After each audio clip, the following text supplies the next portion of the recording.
Well, good afternoon and welcome to the homestead. My name is Jonathan. Hope you're having a great afternoon. The rain has slowed down, has trailed off to just a trickle, so we're going to try this out on the porch. And then, if we get a lot more rain and it becomes too noisy, then we'll move inside if we have to. But I'm hoping to, or my hope this morning was to have our season finale of Spring Porch Talk out actually on the porch. So it's really a nice day. It's a little cool. We lost the sunshine and perfect weather that we've had the last couple days, but that's okay. We're just celebrating the good times that we had and the beautiful weather. Was able to get outside for a little bit of that and get some things done. I hope you were as well. I know mowing season is in full swing, and so some of you guys, just every chance you can, you're just jumping out there to try to keep the yard up, and so that certainly takes some extra time this time of year. Well, as we begin to wrap things up for our spring semester of Porch Talk, I entitled today's talk Evidence of a Firm Foundation. And I want us to be reviewing some of that evidence. What are some things, and we're actually going to be taking a look of 5 or 6 things that I think are really foundational. That if you were to examine the American family and what are the things that should have our attention right now, what are the things that we should be working on and building towards, considering and discussing between in our families. I think that's what concerns me today, and that's what we're going to be taking a looking at. And each week we begin our Porch Talk off talking about current events and some news. And no one's really ever asked me this, but I'm sure some of you guys are wondering, well, why do you always start off with that? And the reason is that, from my perspective and from my opinion, there is a lot of noise. Whether you're a newspaper person, a Fox News app, or whatever news app kind of person, whether you're a watch it live on TV, which I know there's not many anymore who do that, but I know there are still some. However you get your news, maybe you get it from the talk at work. There's just a lot of noise, and in fact, my observation is that only about 10 or 15% of actual news is really valuable. And that's not an attack on any news organization necessarily or criticism for the newspaper. It's just that there are certain things I think that are perhaps materialistic or unimportant for the American family, and then there are things that I think are very important that oftentimes get overlooked, or maybe it's the fourth, fifth, or sixth story down, and it's just people don't see it as valuable. And so I always try to pull out to me what I believe are the most important things that affect our lives. That 3, 5, 7, 10 years from now, those are the things that will have had an impact. So that's why there are certain things that I cover. And of course, one of those things is the war that is going on in Eastern Europe. I do think, well, obviously, it's had a profound impact on our lives, not anything like it's had on people who live in Ukraine or in Russia or the neighboring areas, like Poland in particular. But it does affect us, and I believe that as time goes on, if the course of events continues the way that it has over the last couple months, then it will affect us more and more. And so this past week, in the news and the situation over there, we've seen another dramatic escalation of the war. We've seen a neighboring country, Moldova. There's been fighting and some shelling in a munitions area inside Moldova, and an area of Moldova has declared independence, and of course has asked the Russian Federation to come in and help them fight for their independence. And so that looks like it's going to bring a third country into the war. Not that, I mean, the fact that we're supplying millions and millions of dollars of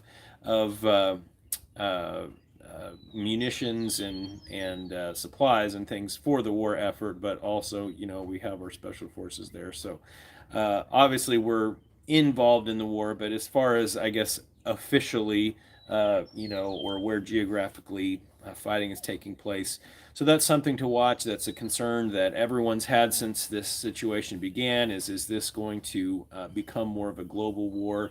It's obviously a global war in a Cold War sense already, but will this become a hot war in many countries in Europe? And so we see that that is beginning to be the case, which of course is no surprise. Also saw attacks in Russia itself, really for the first time, three different targets inside Russia. I think one of them as far as 200 miles into the border. And I believe, if I understand, those are areas that the Ukrainian army is attacking because that's where the Russians are kind of orchestrating their attacks from. So they're areas where uh, troops and tanks and all kinds of things, administration type things in the war effort are being organized, and then they're going their strategic operations locations where they're sending troops going into Ukraine. So that certainly makes sense. And if we're going to, or if Ukraine is going to halt the Russian offensive, then they're going to have to halt their ability to send troops and war machines into Ukraine itself, and so that of course makes sense. So we need to continue to pray for that situation, pray for our leaders, pray for the UN chief that just met with Vladimir Putin, challenging him on the situation. Just it's a big thing, and it is creating a lot of widows and widowers and childless parents, and many people are being taken hostage and taken off to prison camps. There's mass execution sites where they've just executed thousands of civilians and just left their bodies in piles. It's just really a terrible, terrible war. It is reminding me a lot of some of the atrocities that happened during World War II, and that just seems to be getting worse all the time. So I think the correct thing to do is to continue to pray if you're a praying person, and continue to encourage our government leaders to do the right things, to make the right decisions, decisions that will not escalate the situation into a global nuclear war, but also to find ways to halt the atrocities that are being committed by the Russian Federation, and to help the humanitarian crisis that's developing in the border nations. So, obviously, something to continue to watch. Also, we can see that because the food production has been dramatically damaged, not just because of the cocoa, but also because of the war, we're seeing food shortages continuing to escalate. We've seen a lot of food riots worldwide, especially this last week in Shanghai. A lot of food riots, people just starving to death in their apartments, and just a severe lack of grain and other basic supplies in South America, in Central and South Africa, and in a lot of places. And so I'm trying to, it's hard to get direct information about that because obviously that's uh, something that's a little bit harder to get real hard facts and numbers on. But I think it's all the more reason for us to not hoard food and create shortages and things, but just to continually increase the amount of food that you have on hand. That if just imagine if every American family had 90 to 180 days of food, then when shortages come and happen, then they can just live a little bit off of their supplies. And then it wouldn't be just such a panic where then, oh, you hear this store aisle is empty of food, and then everybody rushes out to wherever, some little town in the middle of nowhere, and people just start appearing, buying up all the food because all the food in the city's gone. So, and we're going to talk a little bit more about some preparedness things in a little bit, but that certainly is something to watch. And, I feel bad for those families and the hardship that is. And, even here, the hardship of the increased price of food. A lot of families that were maybe planning on having a little vacation or having a little extra money from a wage increase that we've seen over the last 18 months, 12 to 18 months, why that has just been completely eaten up in increased prices at restaurants and groceries at the store. And so that is a hardship that I believe will continue to get worse. And so And so it just be thrifty, be shrewd, be wise. It's a good time too to shore up inefficiencies in your home if you are used to throwing out food or being a little bit wasteful with food, maybe not enforcing that your kids eat everything on their plate when you go out to a restaurant or serve dinner. Well, then this is a good opportunity to really shore that up. And if you have some extra scraps and things, feed it to the dogs, or find a way to use that as compost in your garden, or so that it's just not wasted food. I mean, just imagine if we just could increase our food availability by 10%. We could do that just in the food that we waste, probably just not wasting, the cutoffs and the bread crust or whatever it is that you don't like, pizza crust. Just to use those things, because then if you feed the dogs a little bit, maybe they don't need as much dog food or cat food or whatever animals you have. Then that's a way for us to make that go just a little bit farther. So let's be mindful of that. Um, a positive thing, it's hard sometimes to find positive things in the news, but this past week has just been incredible for free speech. We've just seen in the last 3 years just one loss after another. And finally, we've seen Elon Musk, who purchased Twitter. And I say purchase loosely. I realize it was a hostile takeover, but it was a very friendly act in my perspective, because it looks like he has already begun to weed out the Twitter Nazis and other people who censor and restrict free speech from those on the platform. And so I am very excited to see that. I'm hoping that we will see this be a boulder hitting the pond, and we'll see ripples come out from that, and we'll begin to see opportunity for certain conservatives or religious groups or others who have been silenced on social media because of their beliefs. And I appreciate, and my hat is off to Mr. Musk for his foresight and for his willingness to go into a very difficult situation and make things right. So I'm very excited about that. I think that it gives me hope for religious freedom moving forward. And we'll just see what the effects of that are, but probably perhaps one of the biggest news items from this last week. And then lastly, we got the first quarter numbers.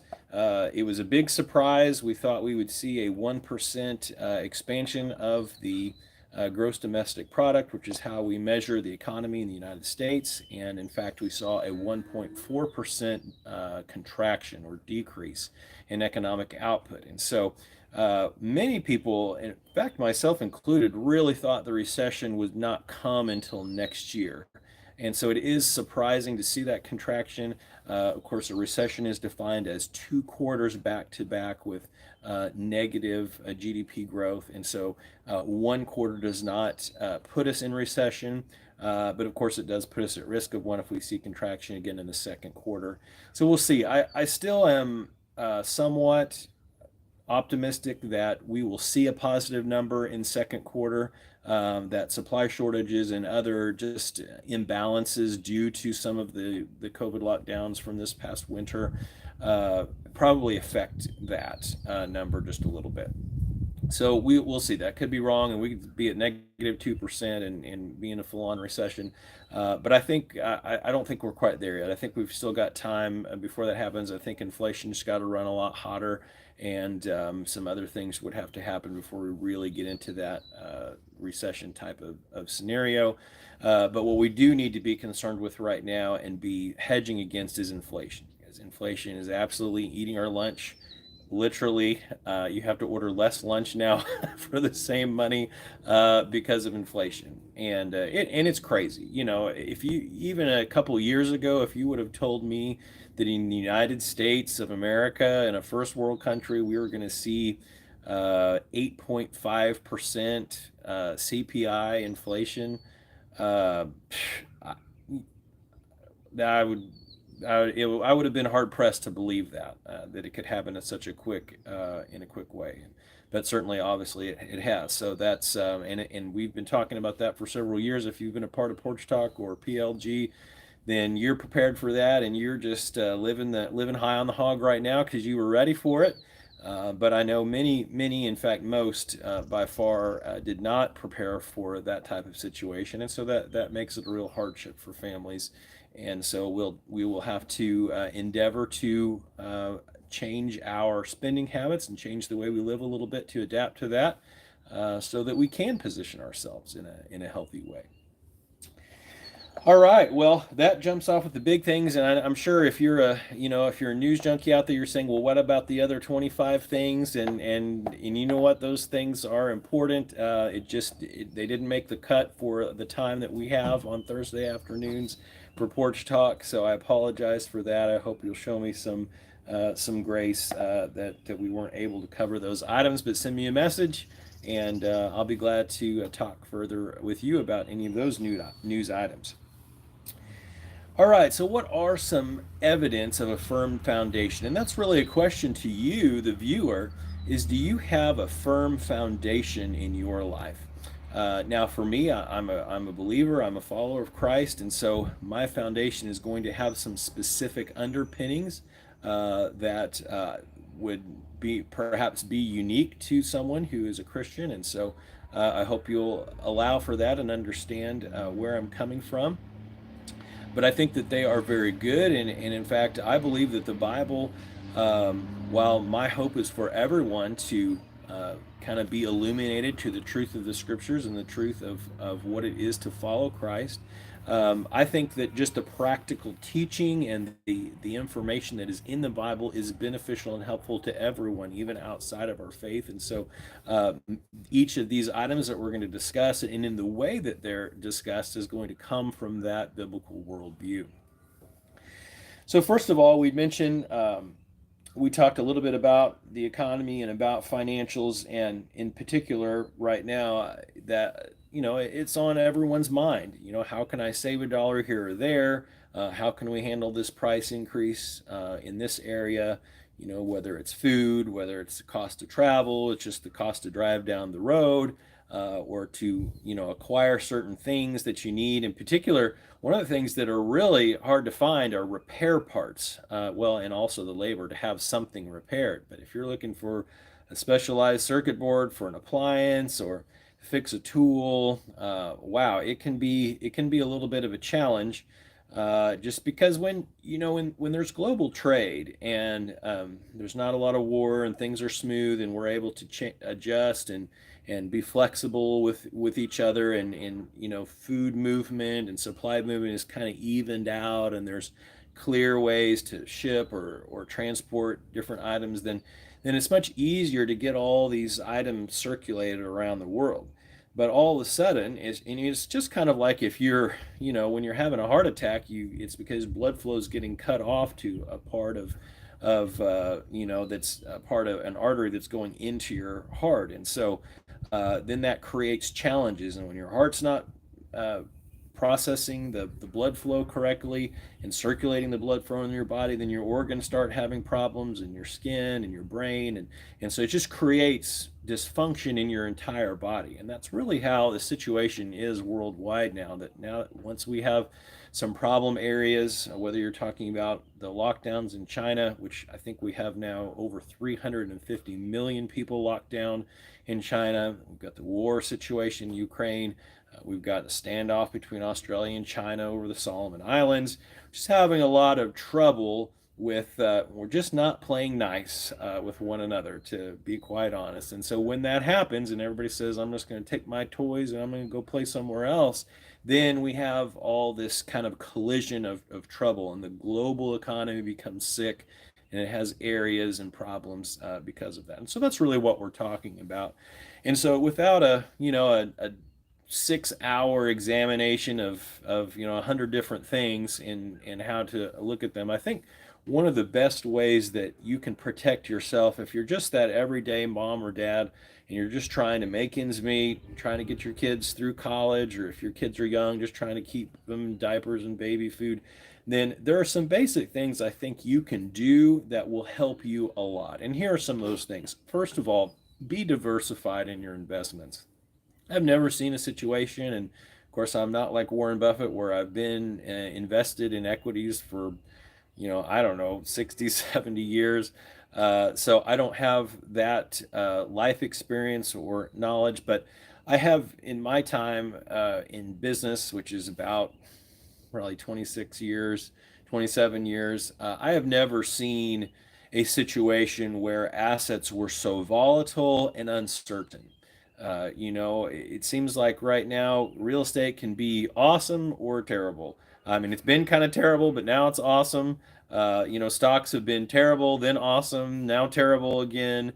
Bonds, up and down and over the place. Other currencies, fiat currencies, as well as virtual assets like cryptocurrencies, Bitcoin, Ethereum, up and down. There's just a lot of movement. And that's because there's some uncertainty really in the value of the dollar, which is kind of the world reserve currency or was the world reserve currency.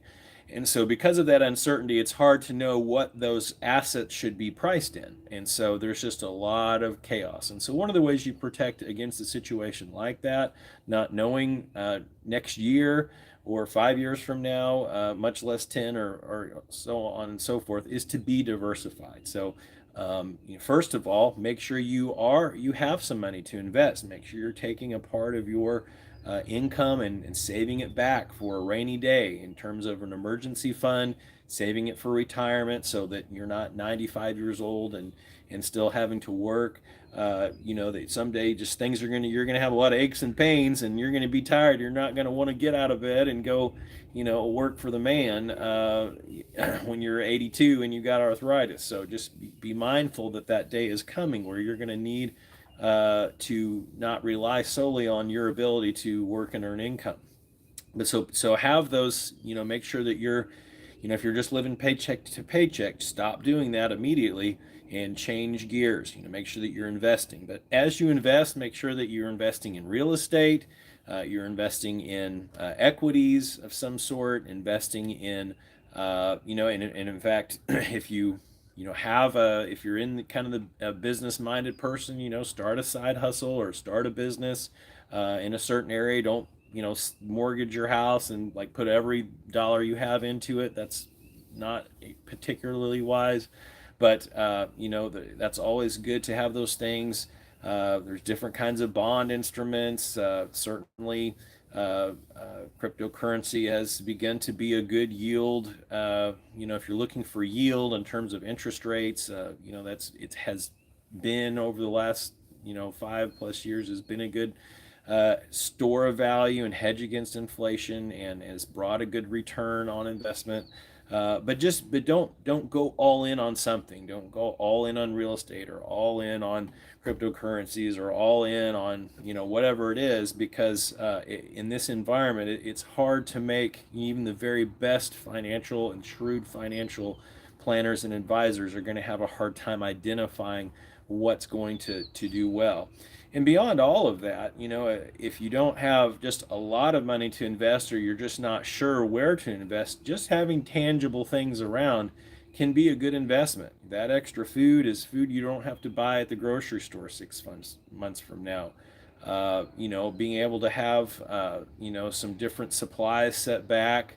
If you know that, you got school age kids, you're going to need certain kind of school supplies. I mean, just having those extra things, just kind of getting ahead on that so that when difficulty rears its ugly head, then you've got some things to rely on and you're not just, it's just kind of like if you were to wake up in the morning and just you have no money, no bartering, nothing to barter with, and you wait till your stomach starts growling and you're like, okay, I'm hungry now, I need to eat.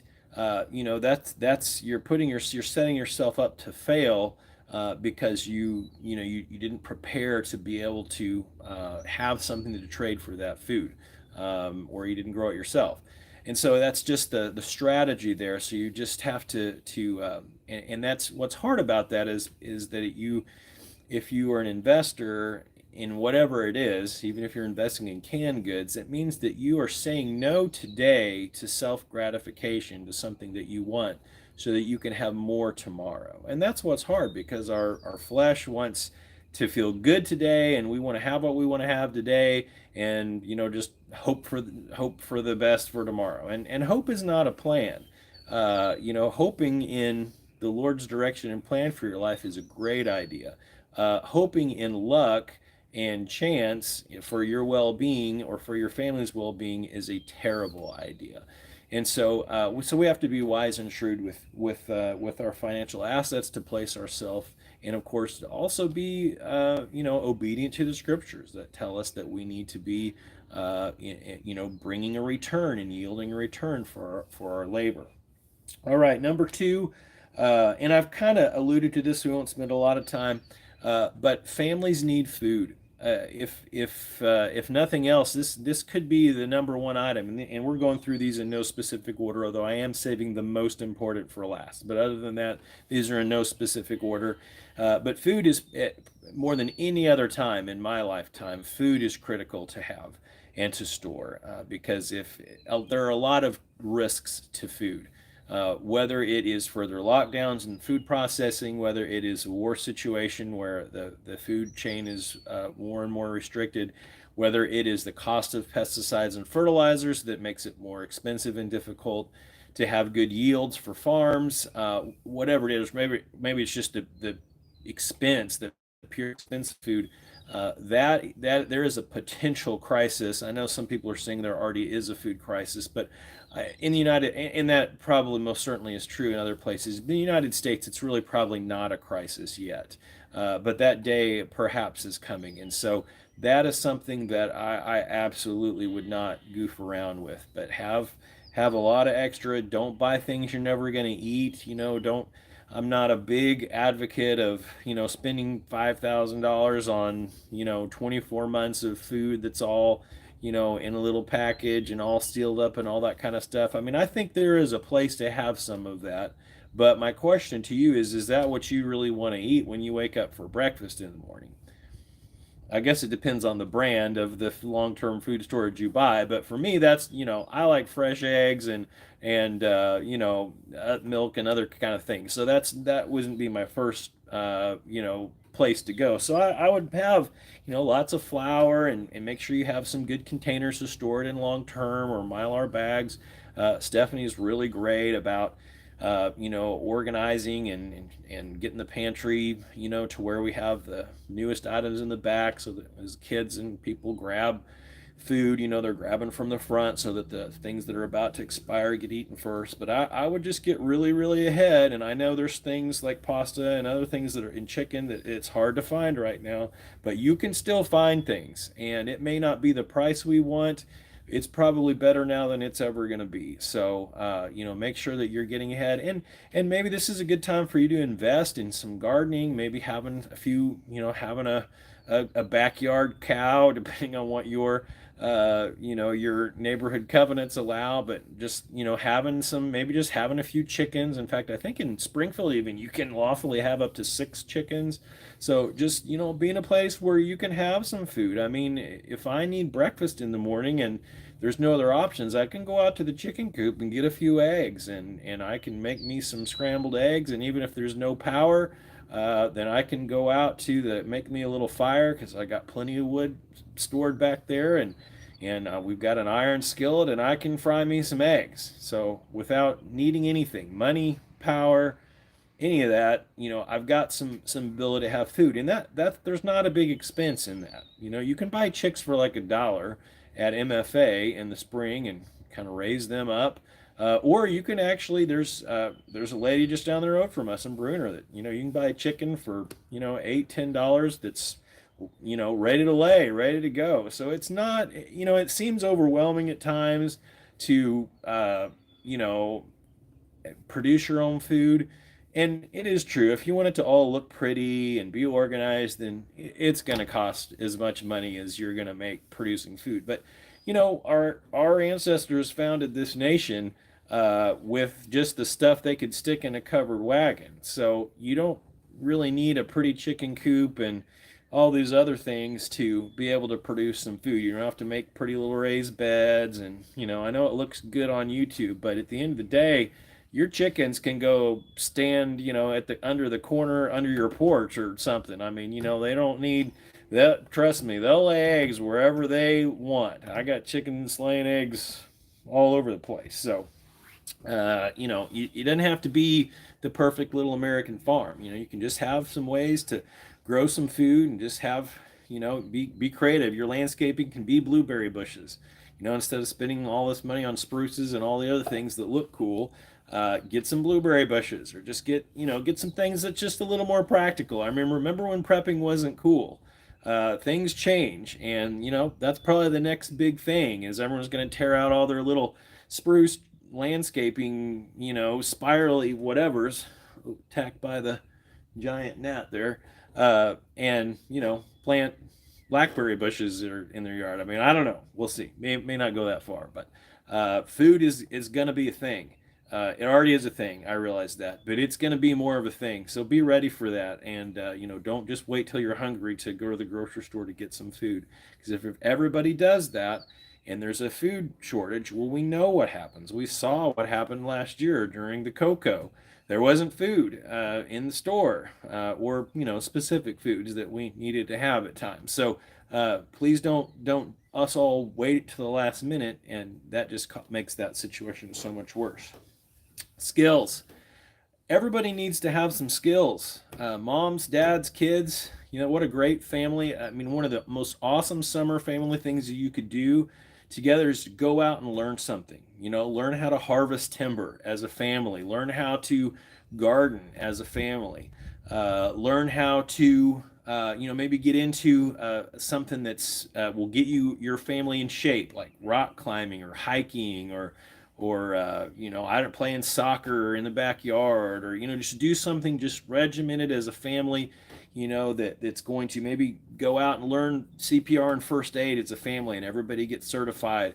And there are so many great opportunities, and there are so many great YouTubers who have channels that live in northern Arkansas, Missouri, that have get-togethers throughout the year, that you could go to that and get involved. And there's so many things to learn. I mean, I have spent really since 2013, since I've been into preparedness and homesteading and farming and that kind of thing. So for almost 10 years, and I mean, I'll bet I don't know 10% of all the things there is to learn.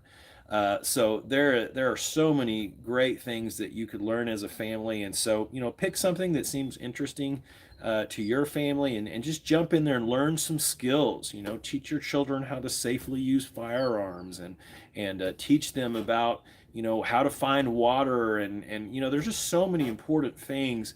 And as families, we're getting more and more as a culture where we split up. Kids do this sport, and dad's working this job, and mom's doing this thing, and we're just all separated. And we need to bring it back in a little bit more and work together as families, and have family goals, and have and get things organized. How is each member of the family going to function in a crisis type situation? So all of those things are, sit down and have a family meeting, figure that out. If you're not praying as a family, if you're not worshiping as a family, you need to do that, to find a local church to worship in, or worship, have times of prayer and worship in your home, in your living room. It's so important, and so needed right now, I believe. All right.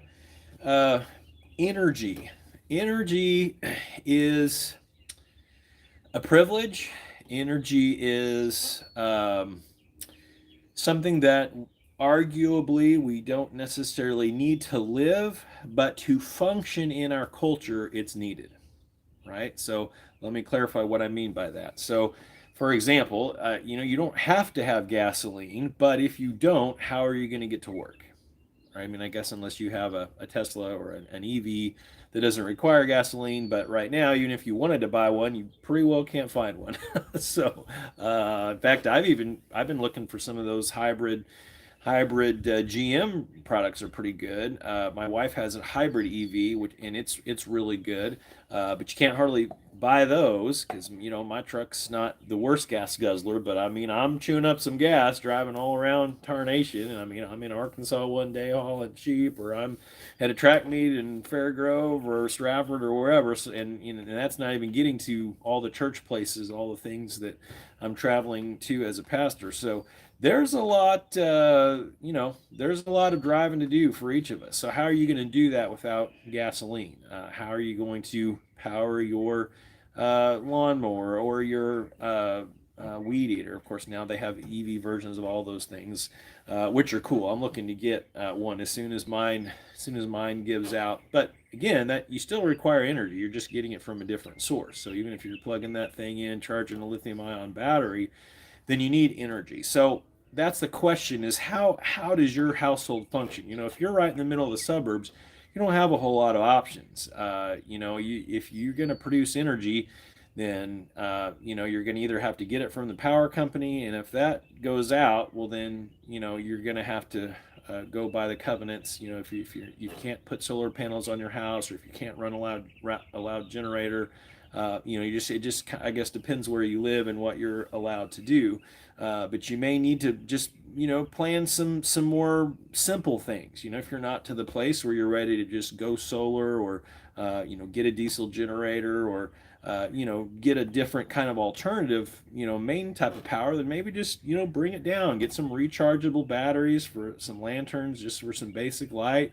Look, if you don't have a wood burning fireplace, maybe look at getting one of those little propane heaters or kerosene heaters. And, there are ways to get by on the minimum, just to keep yourselves, this idea of, oh, it's got to be 74.2 degrees in my home all winter long. That's traditionally not really been the way people live. That you just try to keep warm, like 55 plus degrees, in your home, if you can. I mean, I realize in the last 100 years why we've gotten a little bit spoiled, but you don't always have to be at the perfect temperature. And I'm mostly talking to myself, because I like my air conditioning, I like my heat, and so, if you get me too hot or cold, I get grumpy. So we may just have to lose a little bit of that grumpiness and pickiness, or if you have the resources, why then, have some backup energy options. Don't just, again, hope somehow that the government is just going to give you whatever it is you need, or the power company. Incidentally, I just this last week I've been running the numbers for one of our businesses, and it has never been cheaper to produce solar power than it is right now. I was looking at purchasing about 4,000 watts of solar panels. So depending on how many watts per panel that is, if you have a 200 excuse me, 90-watt panel, you're going to need a lot more than if you have a 540-watt panel. And yes, you can actually they have these new bifacial 540-watt panels, which is nuts. I mean, that's double the output that you could get out of a panel just 5 or 10 years ago. I mean, we went solar in 2018, so about 4 years ago. Back then, you get about a 300-watt panel for the price that you can get a 540-watt panel. So it's almost half the price. And then of course, inverters are still pretty expensive, but charge controllers were not very expensive. The little clips and mounts and things were pretty reasonably priced. So there are options. I think for $2,700. And that's after you get a 26% tax credit. So, it is subsidized. That's the government encouraging you to produce partially your own power. Although on the one hand, they don't want you to do that because they don't want you to be independent, but they also need a little bit of help with the power grid at the same time. So I don't know. That's kind of there's a give and take there. But it was only going to be $2,700 to increase our solar panel array by another 4,000 watts. So to put that in perspective, in Missouri, you get about 5 what's called sun hours per day. So that would mean in my case that I would get 4,000 watts for an on average 5 hours per day.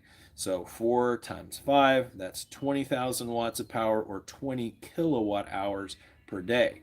And I think the average home uses around 60 to 100 kilowatt hours per day. So now obviously we're huge power users out here. We're running the farm, we're running businesses, we're running all kinds of stuff going on. So we use a lot of power, not from the grid necessarily, because we produce a large majority of our own power, but we do need some grid power, especially in the winter. Although we do burn wood, and so we have heat, but still, it gets pretty cloudy here in Missouri in the wintertime. So we're not completely off grid with our power. But wow, I mean, that's, if you think about that, and I calculated that out, that's a 4.7 year payback. So in other words, you would be paying what you're paying for power now for 4.7 years, and then you have free energy.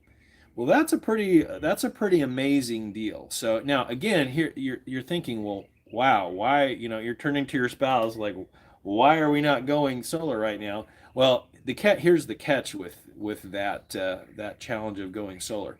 Uh, in order to have that payback time, you have to do the labor yourself. All right. So that means you're going to watch some YouTube videos. You're going to go out and look at a couple houses and see how they're wired, so you can do it yourself. So that's the catch. Because last time I checked, labor was half or more. In fact, I'd say with the way labor is now, it's going to be more than double that price. So that would make it more of a 10 to 15 year payback if you're going to hire somebody. But I'm telling you what, from my experience, I had no previous. I mean, even my electrical experience was limited before I got into the solar scene, and I can do it. So really, anybody can do it. I mean, make sure you know what you're doing. Don't just go buy a bunch of stuff and just be like, yeah, and you're just gonna start doing stuff, because you're probably gonna burn your house down. But if you do your due diligence, go take some classes, get some real training, go up to Missouri Wind Solar and talk to one of the technicians there. I would be willing to help somebody. You can do it, and you will be able to reduce your power cost dramatically. But it would take some work. You'd have to do your due diligence and some good old fashioned grease. Getting up on the what you can do yard panels, but up on the barn and just mount it on the roof. It's just the easiest thing for me. But it takes some time to do that, and the will to learn. So, but again, it's never been a better time, because you can actually get panels now, and they're a reasonable price. So, and the subsidy, the tax credits are really great. So it's a great way, even if you just do a little partial. Do a little grid tie, and you do have to have a licensed electrician come out to tie it up, but you can still mount the panels and all that kind of stuff yourself, and you really can save money and give yourself the ability to have some off-grid power at the same time. All right, and then the next item on our list is community. And perhaps more than any of the other items on this list, because preparedness has become kind of a, I don't want to say fashionable, but it's definitely popular right now. One of the items that's overlooked is the value of community. We have become a little bit more xenophobic, a little bit more of just kind of antisocial through the pandemic. And I think some of that is just kind of the natural effects of withdrawing from relationships in some ways, and just being outside of our normal social community events. And so this is a good opportunity, I think, now to push yourself to be back inside of those communities and have interactions with people, and I think being involved at church is a really important thing. It's not just the value of what you can take away as a consumer uh, from growing spiritually, or being a part, but it's how you can serve and make a difference, and how you can be shaped by other people. And I think that's the part of community that no one likes. They don't like to put themselves out there to risk being criticized, or maybe what you do for a living isn't as popular, or maybe how you dress or look, or what's important to you. You just feel insecure about that in a group of people. But being a part of community is what helps us have good personal health. And one of the reasons we're so psychologically unhealthy in America is because we just don't know how to function in a group or on a team. We struggle with that. And I mean, that's an overstatement, obviously, because we do to a degree, but not to the degree that is possible, or that perhaps other people in other cultures have. So I believe that community is really important and valuable, and so it's good to be involved in communities, and be involved in a lot of communities. Be involved not just at church, but in your school. If you have kids at school, be involved. In that community. Meet some other parents, or if your kids are in sports, meet some other parents of those kids. While you're at the track meet or at the basketball game, just try to put yourself out there and engage in community, because that's what keeps us healthy and balanced. That's what keeps us from kind of getting way over here in this corner where we become unbalanced, and we get when something challenging happens that's just way outside of our wheelhouse, we don't have anybody to turn to.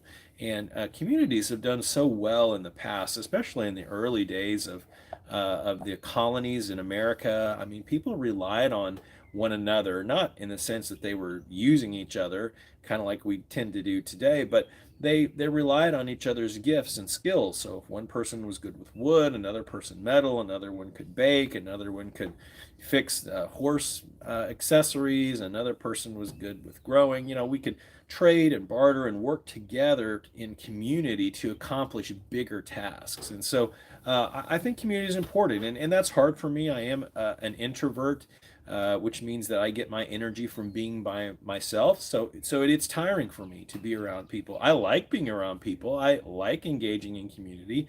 In fact, some of the best lessons I've learned in life have come from being a part of the community, both negative and positively.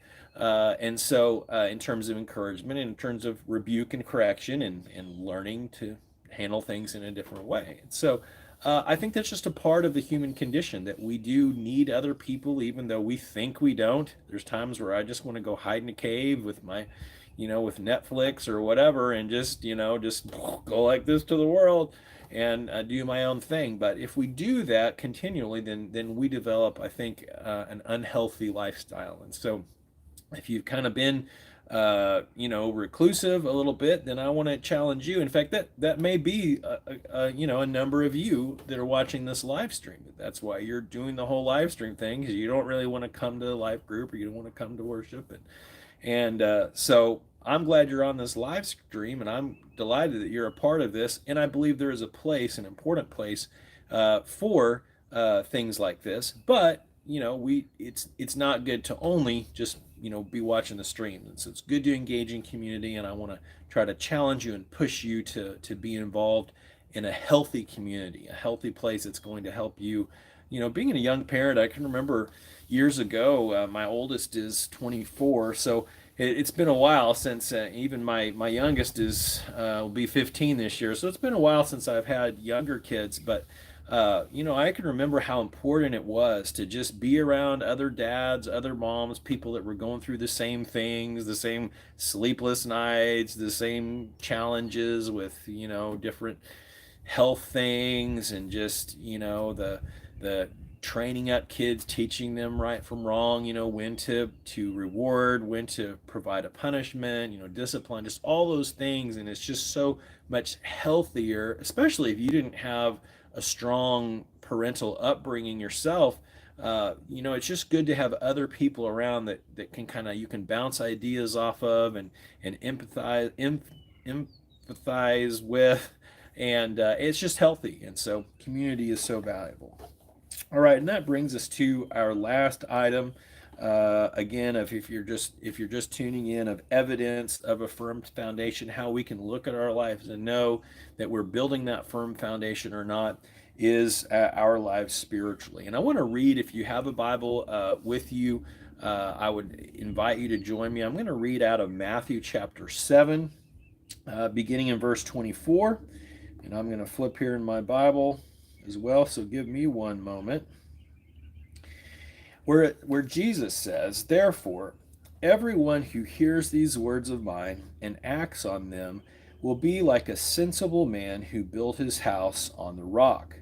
The rain fell, the rivers rose, the winds blew and pounded that house, yet it didn't collapse, because its foundation was on the rock. But everyone who hears these words of mine and doesn't act on them will be like a foolish man who built his house on the sand. The rain fell, the rivers rose, the winds blew and pounded that house, and it all collapsed. And its collapse was great." And that really speaks to the heart of what we're talking about tonight, and really what we've looked at this entire season of Porch Talk is developing a firm foundation.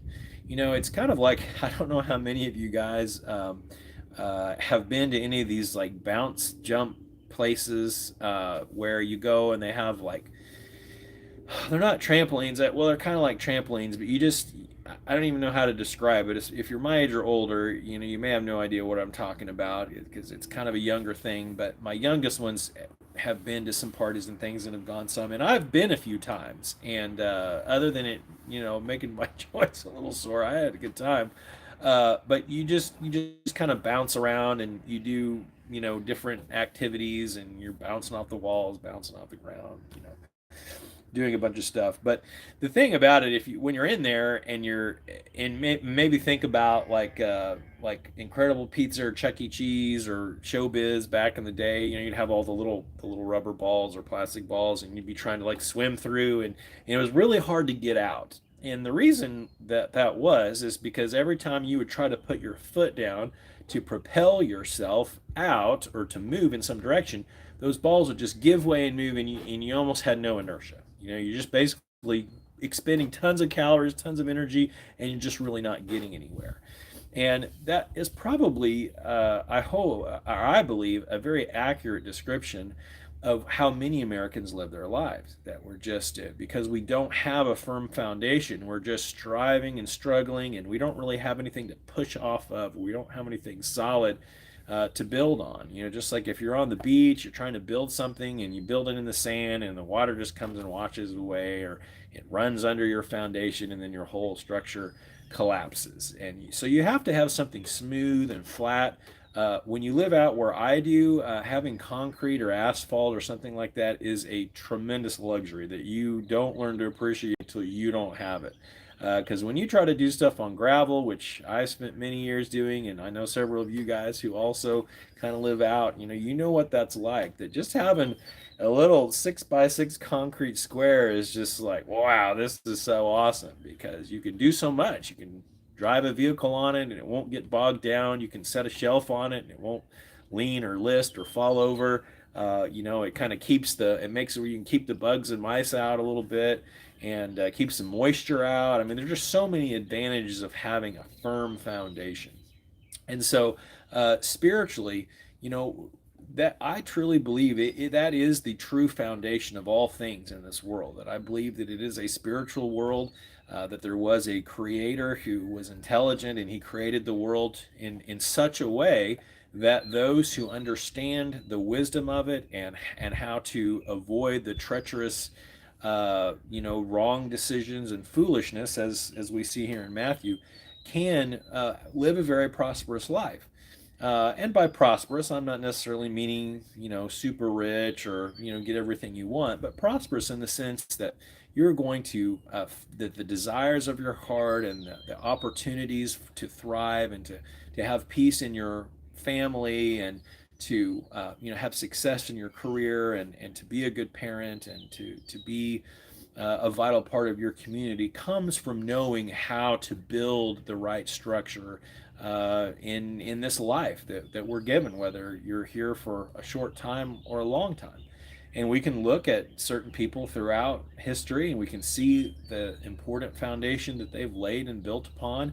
Maybe you have in your family a grandma or a grandpa, or a mom or a dad or a brother or sister, or someone who has laid a spiritual foundation in your life, and that your family has been blessed and has actually found that as a sure footing to move forward in their life. And honestly, I can think of a number of families who Christ has been that firm foundation, and that they have sowed wisely into their family, and generations in that family have prospered, and have had great opportunity because of the foundation that was laid. So when we talk about this, it's really not just about us and our life and what's good for us, and what's gonna benefit us, but it's really the foundation that we're laying for generations of, in my case, little houses that will come, that the things that I do that are foolish, that those can begin to be generational curses, that where foolishness is just amplified and spreads out. But then times where wisdom is demonstrated, and wise and shrewd decisions are made, and a firm foundation is laid, then that can become a foundation that brings blessing for generations of little houses. And so be mindful of that in your life and in how you are building, because that foundation can become very important to people well beyond you, and perhaps for centuries to come, in fact, impacting thousands and millions of people. In fact, I mean, think about some of the great leaders in the world. I mean, I guess in one sense I'm thinking of Abraham, but even after that, that have had an impact on millions of people. And perhaps if things go on for a much longer time, then it would be billions, because we're getting into now into the billions of people, and that that is escalating quickly. So I think that this verse speaks to us, or these verses here speak to us, how important it is to lay the right kind of foundation. And like any foundation, you have to labor to build it. It doesn't. I mean, I wish it was just a, like the genie in Aladdin, where you can just rub the side of that lamp and snap your fingers, and boom, there it is. And for the ultra rich, maybe you can snap your fingers and someone's going to come out and lay a foundation for you. But where it really counts, there's no substitute for laying a firm foundation spiritually and in all of these other ways, that we have to work diligently for it every day. We have to be disciplined to have a daily quiet time where we sit and spend time studying the scriptures and praying for and contemplating and thinking and listening. And we have to spend time preparing and storing up and laboring. And it takes years and decades to lay a firm foundation. So it's not something you're just going to wake up tomorrow and be like, oh, I got inspired by Porch Talk, and today I'm laying a firm foundation. And you just, you get into all the things, and somehow it happens. But it can be a beginning point. And so if you're lacking in any of these areas, and let's just review them quickly. If you have all your eggs in one basket financially, or you have no financial assets at all, then make the change that's needed to get yourself in a healthy place financially. Get out of debt. Make investments that bring a return. Buying Dr. Pepper at the gas station does not bring a return. It gives you short-term pleasure for long-term pain. But inversely, spending $2 and investing that in an interest-bearing asset, well, that will bring you a blessing. Maybe you're a little bit thirstier and you got to go drink some tap water for this 5-minute period of your life, but down the road, you will have the blessing of that stored value. Secondly, food. If you're just kind of waiting until there's no food in the house, and then you quickly run by the grocery store and just pay premium prices for everything, then maybe it's time to get a strategy, get an organizational system in your kitchen, or maybe create a pantry if you don't have a pantry, and just begin to organize that and buy things in bulk and buy things, go to places where you can purchase it for a much better rate. I mean, in our area, if you live in Southwest Missouri, I mean, Aldi is a wonderful place to shop. I know it's kind of a hassle. They don't take all of the different credit cards, and then you got to figure out the magic quarter cart thing, and they don't have everything's Millville, or they don't necessarily have all the brands you might find at Price Cutter or Walmart, but they have great quality stuff for a pretty competitive price. And so, we've tried to be more intentional about buying at places like Aldi, even though it's not as convenient. There's not one anywhere even slightly close to where we live, but just to go in there and just, I'm not one. I hate going to the grocery store. It just is the ultimate time waste. I feel like you're just walking all around, and then you can't find that one thing on the list, and then you go stand in line forever, and it's just, just it kills me. So you can order your groceries online. Especially some of you guys who live in the city. I mean, you can have stuff brought right to your door, fresh stuff. I mean, that's awesome. Not where I live, but Amazon can bring prime pantry stuff, but I can't get the perishables brought to me. I mean, for without paying someone to do it a large amount of money. So do what works for your situation. Get some chickens. Get a garden going. Whatever it takes for you to get your food to where you're solid, and you have the ability not only to feed yourself, if this crisis becomes a real actual crisis, but you can help somebody else who didn't prepare well. And you might say, well, they deserve it. They deserve to be punished. They deserve to go hungry because they didn't prepare like I did. They didn't put in the hard work that I put in. Well, I see your point, but there's also times in our lives where we didn't do things perfect either, and sometimes it's just a blessing to bless someone and to help them when they're in their need, whether it's their fault or not. I'm not talking about enabling people to continue in a lifestyle of stupidity and foolishness. So don't start hating on me there. But I'm just saying it's good to have a little extra because we don't always know what the circumstances are of the people around us who have needs. So let's have some extra. Let's have some provision so that we can help others when their time of need comes. Um, Skills. Learn something new. Learn to be a field medic. Learn how to reload ammo. Learn how to uh, just even some basic things, some farming things. Just learn how to grow some food or how to do some woodworking so you can maybe build furniture instead of buy it at a premium price. And most importantly, you could use actual wood instead of all this just plastic nonsense, sawdust with glue. That is what most furniture is nowadays. You can have some real actual furniture made of something tangible and solid. There's so many different skills out there, things that you can do, and maybe you can't learn everything and do everything. Well, not maybe, definitely, none of us can learn all the skills. So just pick something, and walk away from 2022 having learned a new skill, something that no one can take away from you. They might take your house, they might take your car, they might tax you to death, they might take your freedom, but they can't take that skill away from you that you learned that's in your mind. Energy. Look. If you're thinking, okay, the energy thing's overwhelming. I don't have the money for a generator. I don't want to go out and just buy a whole bunch of kerosene stuff, and have to keep kerosene and then filter it and recycle all this kind of stuff. Okay, so you're looking for a simple. What's the one thing you can do? All right, here it is. Get on Amazon, buy a lithium ion AA or AAA battery charger and 4 rechargeable lithium ion AA's. All right. And then go add a little, I don't know what they call them, survival lantern, camp lantern, okay, that takes like 3 or 4 AA's, put in your cart, boom. All right. You have just produced, now you have a rechargeable battery that you can charge repeatedly. You can plug that charger in, keep those batteries on charge, so you're not having to keep buying batteries or throw them away, and then take it one step further. Go add in your Amazon cart a $25 with a little micro inverter that you can charge those batteries with. All right, so then you can just go right from the sun, charge your batteries, use them for whatever you need to use them for.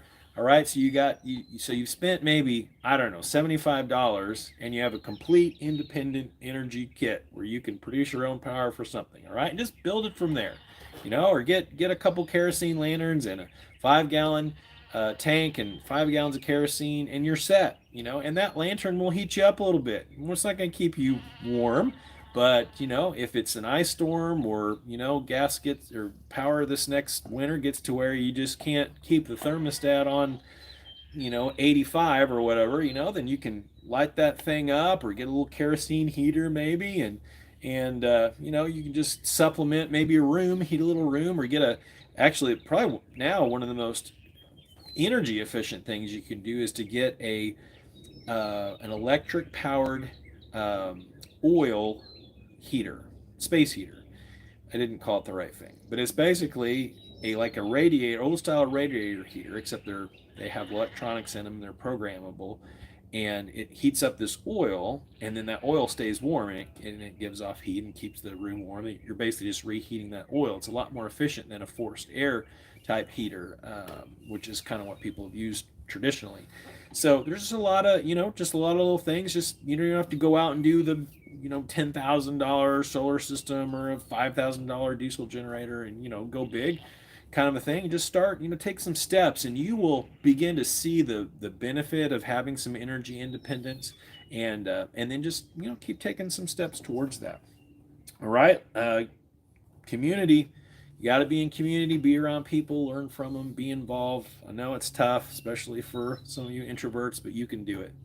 And then lastly, we've got to lay the right spiritual foundations. And so just like in real life, you've got to be healthy in order to help someone else be healthy. So we need to get spiritually healthy ourselves, and we've got to invest time and resources in that.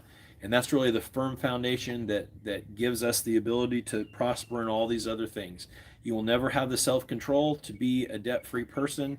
or to be a person who has margin and reserves if you don't have the spiritual discipline of denying self. You're just not going to do it. You're going to go out, you're going to see that, Mountain Dew at the checkout, you're going to see that shiny new phone, you're going to see that new car, and just be like, how much money can I borrow to get whatever it is? Just because in order to be disciplined, you really need that spiritual foundation. So, and that's just one small example. So you've got to lay that spiritual foundation, and you've got to make that a priority. And so um, these are the items that show evidence of a firm foundation. And so I hope you'll consider those and that you'll take those to heart. I hope that it is a fantastic summer for you. If you're not somebody that I see regularly, or maybe I just see that you're on our porch talk, then I hope wish you the best. And whenever we come back together again, who knows what kind of world we will be living in. But I hope that this season has given you some tools and perhaps challenged your worldview a little bit, and has put you in a place where your family, where you and or your family would have the ability to prosper and grow, and to perhaps even just survive the challenging times that we live in, and that would be prepared for whatever it is coming. So again, feel free to reach out to me. If you have questions, I can try to answer those. And if you just want to say hi, well, hey, just send me a message and say hey. And I know it'll be great to hear from you. Hope that you have a blessed rest of this month. I guess we're coming quickly to an end. This Sunday will be May the 1st, so we're barreling through this first half of the year, and I'm sure before we know it, summer will be ending, and Thanksgiving and Christmas will be coming, and we'll be staring 2023 in the face. But for now, we have the present, and there is no time like the present to get things done. So, hope you guys have a great summer, and we'll talk to you soon.